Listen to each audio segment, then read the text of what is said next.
অভিযোগ উত্থাপন হৈছিলে যে গৰৈমাৰী ৰাজচক্ৰত যিটো তাত এটা মাটিৰ কেলেংকাৰী হৈছিলে আৰু চাৰ্কুল অফিচাৰজনে যিগৰাকী চাৰ্কুল অফিচাৰ নুপুৰ বৰাই গোটেই কেলেংকাৰীটো কৰিছে।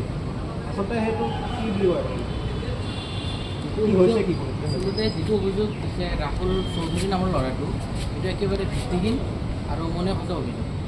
এইটো আমি এইটোৱেই ক'ব খোজোঁ যে আমাৰ গৰৈমাৰী ৰাজচক্ৰ বিষয়াৰ অন্তৰ্গত চাম্পুপাৰা গাঁৱৰ 160 নং দাগৰ আমি পাট্টাদাৰ হওক ৰাহুল চৌধুৰী নামৰ যিজন এটা সি কৃষক মুক্তি সংগ্ৰাম সমিতিৰ এটা তথাকথিত নেতা, সি আমাৰ ওপৰত হকে বিহকে কিছুমান অভিযোগ দিছে, যিটো একেবাৰে ভিত্তিহীন।